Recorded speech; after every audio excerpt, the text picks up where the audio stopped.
지금은 아니다. 그러나 언제든. 우리 시간으로 오늘 아침 트럼프 대통령이 백악관에서 코로나 관련 긴급 기자회견을 열었습니다. 국제사회의 가이드라인이 될 수도 있기 때문에 우리에 대해 어떤 조치를 취할지가 초미의 관심사였는데요. 같이 한번 들어보시죠.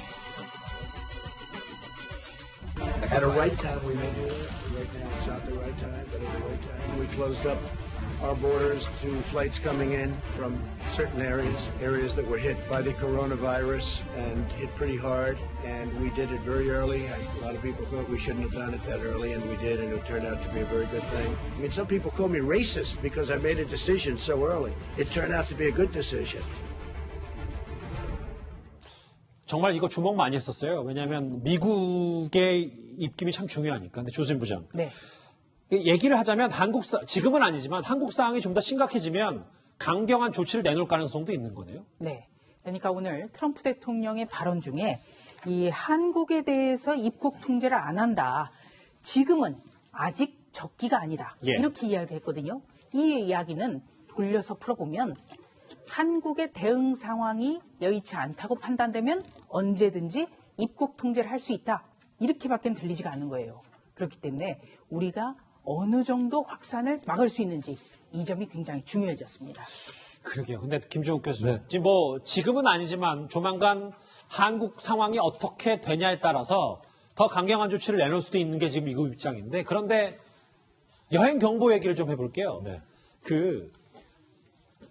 이렇게 적절한 때가 아니라고 좀 얘기하면서도 한국 국무부는 미 국무부는 한국 여행 공보를 격상했는데 바로 최악의 단계, 그러니까 여행 금지 단계 바로 직전까지는 올렸단 말이죠.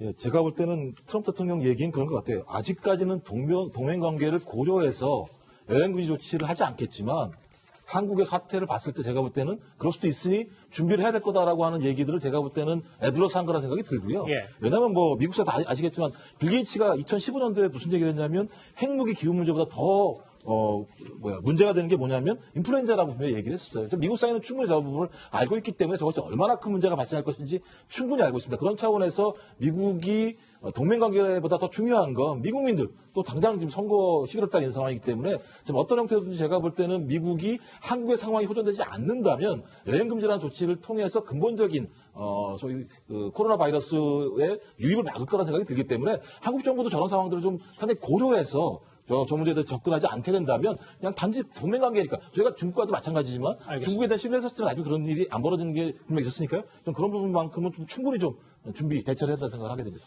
자, 그런데 그리고 코로나가요.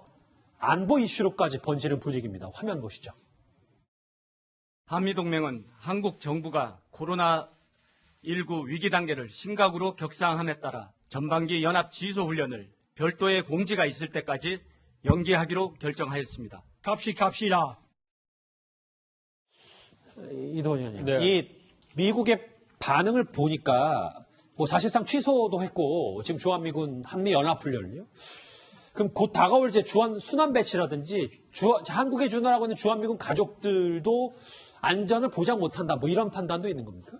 현재 순환 배치는 제가 진행 중인 걸로 알고 있고요. 일부 미군의 최신 장비가 들어오는 게 아마 우리 언론에도 포착이 돼서 일부 화면이 나간 것 같습니다. 주한미군 가족들 문제는 예. 굉장히 민감한 문제입니다. 2017년에 미북 간의 긴장이 굉장히 고조됐을 때 많은 외신들이 한국의 주한미군 가족들이 이동하느냐 이걸 굉장히 유심히 봤었죠. 주한미군 가족들이 철수한다면 북한에는 곧 공격이 시작될 수 있다는 메시지가 되기 때문에 이것도 굉장히 신중하게 할 것 같고 연합훈련은 어떤 이유에서든 안 하게 되는 건 우리한테는 굉장히 좀 안타까운 일입니다. 세계 최강 미군이랑 같이 훈련한다는 거는 우리가 전술적으로 또 대외적으로 굉장히 큰 자산이 될 수 있어서 안타까운데 그동안에 이제 3월에 했던 키 리졸브 훈련, 그 다음에 4월에 했던 이제 독수 훈련, 이거 합쳐서 저희가 CPX 훈련을 했는데 네. 이게 지금 어쩔 수 없이 연기될 수밖에 없는 상황이고